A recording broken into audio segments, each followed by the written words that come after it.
Good morning, guys. It is 8:11 a.m. I've got big hair going on. Getting ready to go into my first class of the day for this continuing education course. And then afterwards, I'm probably going to hit up a gym, dinner, more food, chill, work, or edit videos. I want to try to write some blogs while I'm on this trip. So yeah, but haven't had anything to eat yet. Just drinking some coffee, some water, probably fast till lunch, and then eat my first meal at lunch, which will probably be just protein bars that I brought with me. So yeah, let's do this. Sort of communicates that picture of just freedom and kind of do whatever. So I finished up at class. It's about 4:52 p.m. For lunch, I had this Mediterranean wrap that they had there, which you guys saw a clip of. I'll just estimate on that. It won't be exact, but it's not a big deal. Before I head in, I'm actually getting ready to go work out. I found an LA Fitness that's got like a free 3-day or 5-day guest pass, so I'll use that while I'm here in Jersey. So I should have everything I need. I only really need to do upper body sessions the next 3 days. I do push, pull, push while I'm here, and then a pull once I get back to Kansas City probably.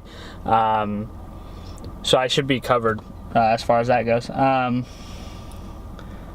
There's literally a restaurant next to the LA Fitness that says Muscle Maker Grill.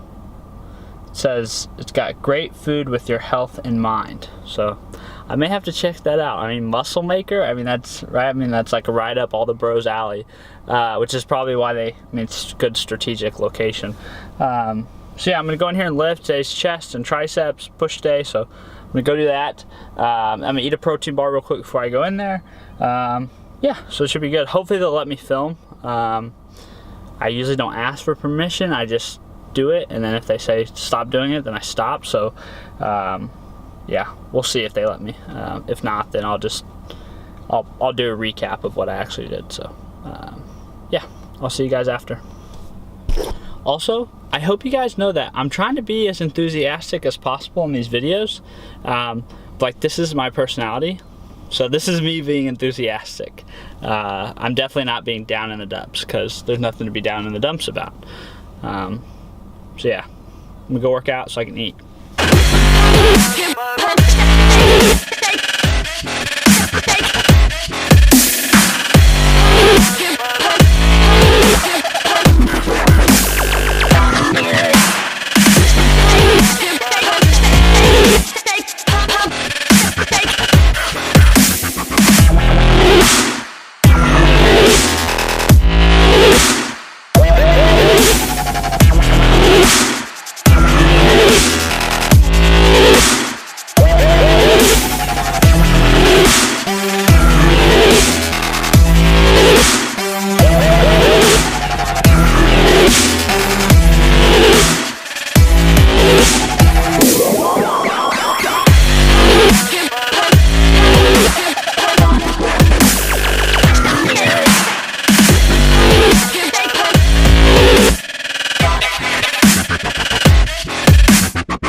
It's 6:11 p.m. I just finished up my training session, as you saw.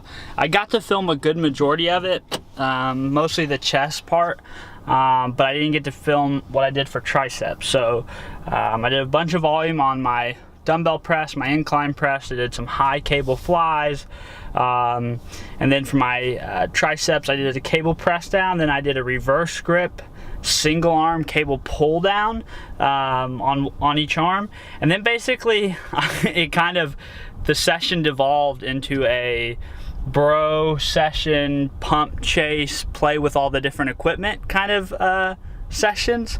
So basically just I tried a couple different pec decks and a couple different fly machines. I tried a couple different tricep extension machines, just did a few sets on each, and just like enhancing the pump and just, you know, having a good time and playing around and experimenting with some machines I hadn't seen. They had some Nautilus equipment in there, which I hadn't seen. I haven't seen Nautilus equipment in any gym I've been in like in my life, I'm pretty sure. So that was good, kind of cool to see. Still, man, like every time I go in, I don't go into a commercial gym very often.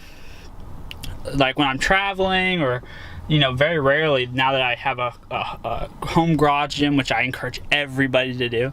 But I can't bring myself to be a part of that commercial gym part of our industry. Like it is just like, if I ever do it someday, it would have to be like the right company with the right people and the right culture. It's just such a sales driven machine and a profit driven machine, which I understand. Like I'm all about business, but I think business should be value driven, and it should be based on getting people results in the gym, not based on services and memberships that have the highest margins, which is typically what most commercial gyms are focused on. Their whole model is set up around maintaining and growing their margins. Does a business need to grow its profitability to be sustainable and help more people? Yes. But I question the motives of the large commercial gyms, and I see it again and again when I'm in there. The trainers suck. They put their clients through random pieces of equipment, random exercises that make no sense. The salespeople are very aggressive. They're too sales driven. They're not worried about how to get the people what they need. They're worried about how to get what they need from the people, which I think is a problem.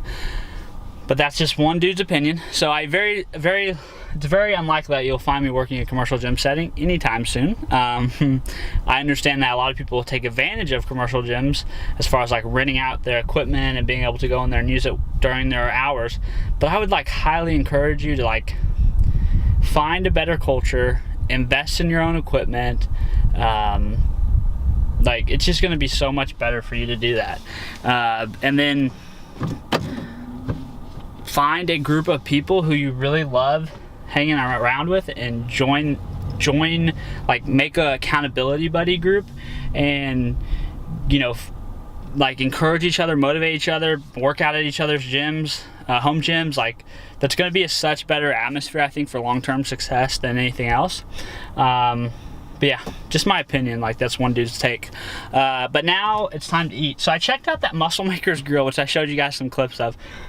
I mean, like very clever marketing and very good execution, like on location.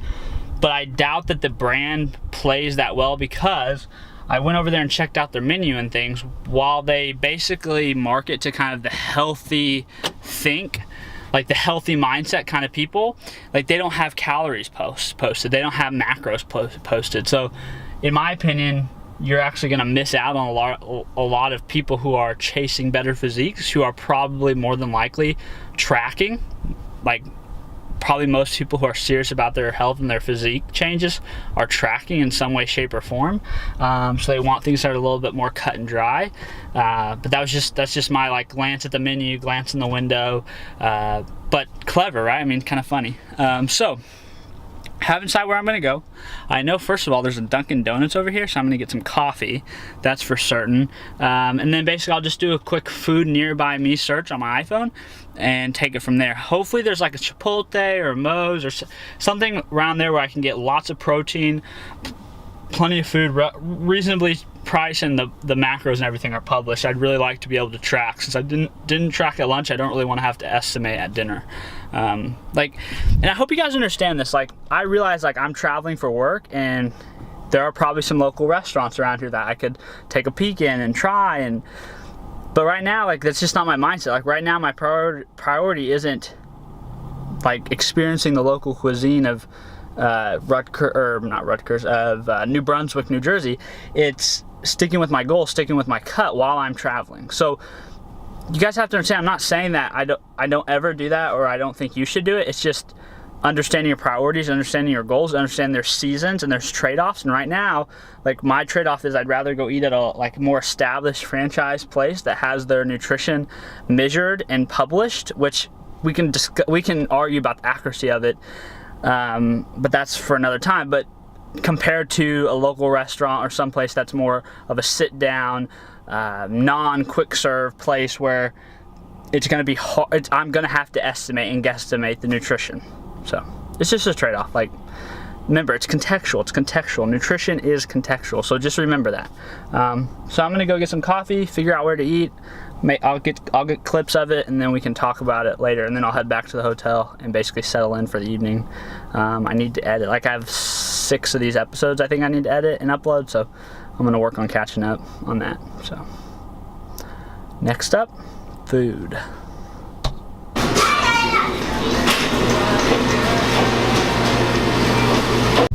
All right, update. I found a Chipotle. It's about 3 miles away. That's where I'm going. I'm gonna get probably 2 bowls. One for now, one for later, because I've got macros and calories to eat. Quick side note though, the reason for this update is I just went to Dunkin' Donuts, right? And I'm not like a frequenter of Dunkin' Donuts, but like, what is up with people who are at the point of sale or point of contact not greeting or engaging you as the customer? Like, hi, how are you? What can I help you with? Like that, like literally the lady stood there and stared at me for 30 seconds. And then finally I just told her what I wanted. It's weird, it's awkward. If you ever have had a job, and I'm not saying this as like somebody who's never done it before. I did it before. That was my very first job, was working at a Quiznos restaurant, and I was the dude either on point for having them order the sandwich, or I was the guy on point, or I was the guy on the cash register checking them out. And either of those situations, you always greet the person. You greet them before they get to you, then you greet them again once they get to the counter, and then you tell them goodbye and thank you when they walk away. It's just, I don't know, it's like basic human etiquette, I guess. And it just makes for better business. But the other thing is, for the rant, I got cold brew coffee.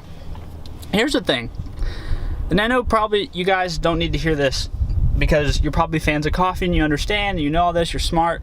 But here's the thing, cold brew coffee, right? It's coffee that should be brewed, in my opinion, for in most situations, unless you have a big fancy setup where you can put a ton of ice in a container and then slowly drip coffee and water over the ice and like literally brew coffee cold, or brew it and turn it immediately cold, and you can do that in vast quantities and have plenty of time to do that, like, great. But for most people, this is how iced coffee should be made. And in most restaurants, probably like Dunkin' Donuts, Starbucks, in my opinion, this is probably how they should make it.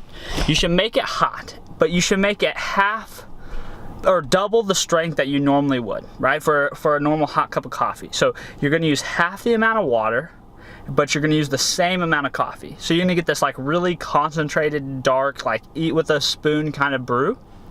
Okay, then you're gonna take the other half of water that you normally would have brewed, but you didn't because it's hot and you're gonna cool it down. You're gonna add that water to the mixture in the form of ice. So you put a ton of that ice in, and you pour that double strength hot coffee. Well, don't pour it straight on the ice. Let it cool to room temperature, and then pour that over the ice, right? Because then you're gonna get the ice melting. It's gonna go into the solution, and you're gonna get a coffee that's normal strength, not diluted, that tastes great once poured over ice, right? Most people are brewing, it seems like they're brewing their coffee normal strength. Then while it's hot, they're pouring it over ice, which is just water frozen, for those of you who didn't know that, because I know you guys do know that, but I'm overstating it to be dramatic. It dilutes the coffee down, makes it taste like iced tea. So go double strength or even triple strength, and then add that water back in the form of ice when you pour the coffee over it, either at room temperature or slightly above room temperature. So that way you don't get all the ice to melt at once, but it kind of, the ice slowly melts into the solution over time. And then when you go to pour the cold brew or the cold coffee over ice, it still tastes like full strength coffee and doesn't taste like watered down iced tea, but coffee flavored, if that makes sense. So that's my little rant here. I'm gonna go to Chipotle. Make your cold brew coffee right, people. You charge like $1 extra for it. Make it right. I'm just saying. So yeah, give that a try. If you brew cold coffee at home, give that a try. Take out half the water content, keep the same coffee content, or take out 2/3 of the water content, keep the same coffee content, brew it super concentrated, take that about the same amount of weight of ice. You could probably put a little bit more weight of ice because ice takes up more space, but it's less dense, blah, blah, blah, blah. What I'm trying to say there is basically ice. You can fill up a cup full of a bunch of ice, and when it all melts, it's actually going to take up less room in the cup than the ice did, because it expands, water expands as it freezes. So yeah, so do that, then add that when you go to pour the coffee over when you go to cool the coffee, pour the coffee over that ice, and you'll water it down to normal strength, and it'll still taste great like coffee but cold, if that makes sense. So yeah. All right, I'm gonna go eat Chipotle.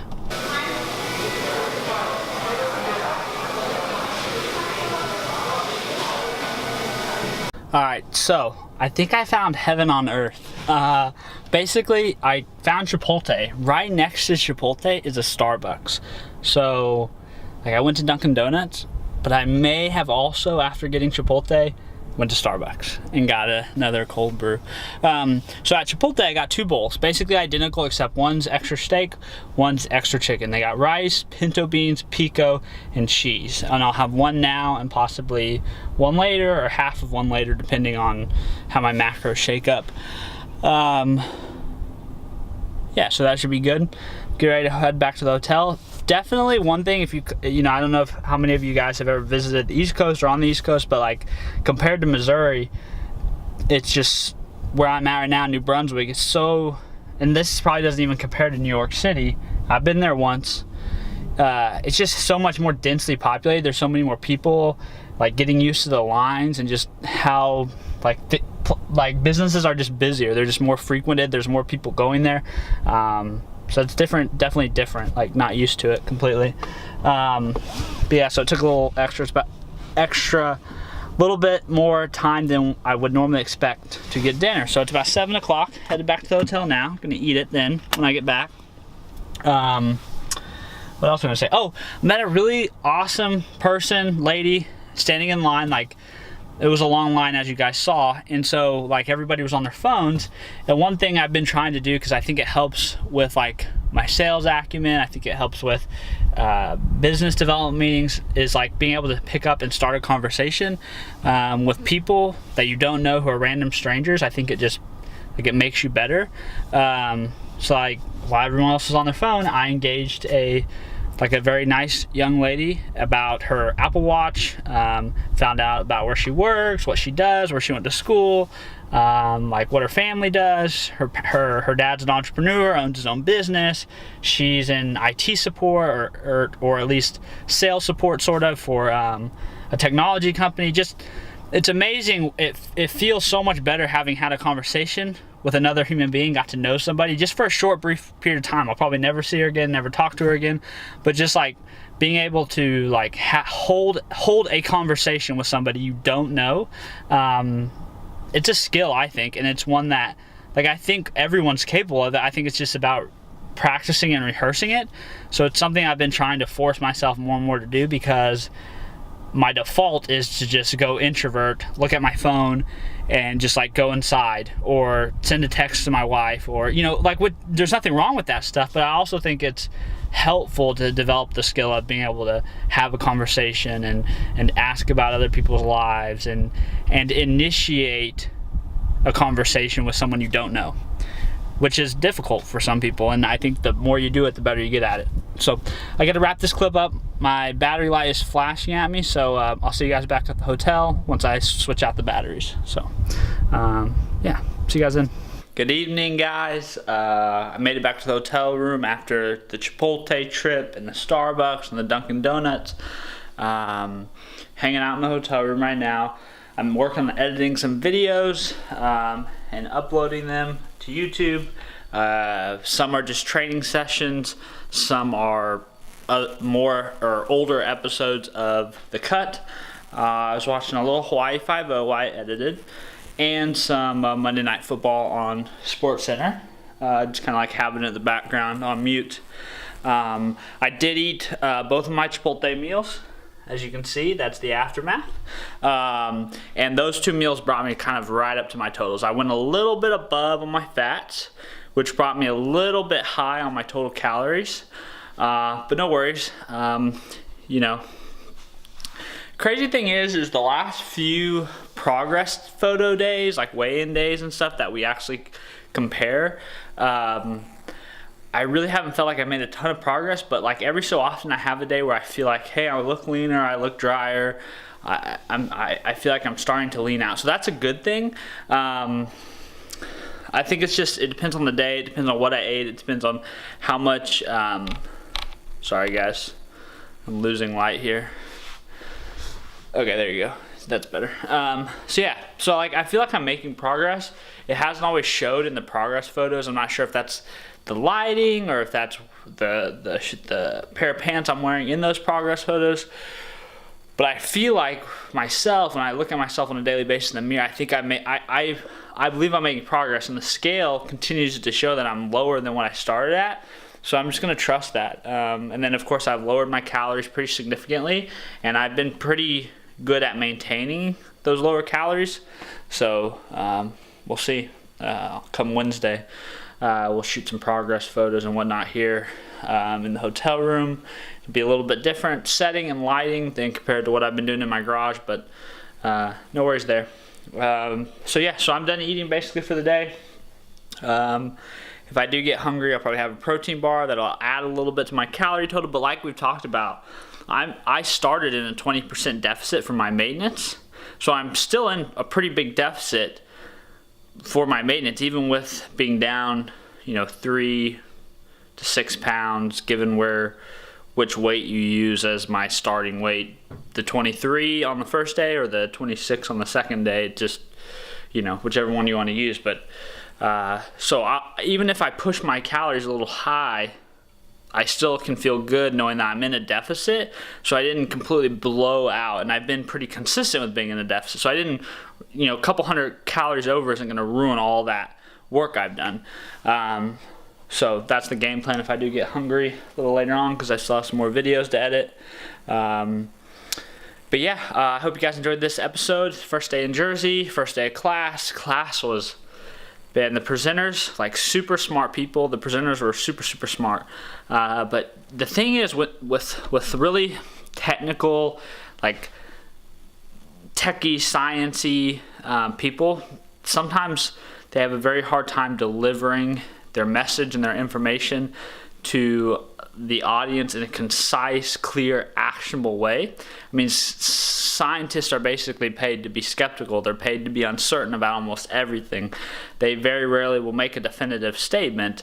But in my opinion, I feel like when you go to present in front of a crowd of industrial professionals who are there to get insights and actionable knowledge on how they can apply it to their day job, I feel like presenters need to find a way to be succinct, to be concise, to offer somewhat more definitive statements that can help kind of the tactical and strategic things people can do. And I didn't feel like the presenters did a fantastic job of it, but it was definitely useful information. Learned a lot, but I'm glad it finally got over because it drug on towards the end.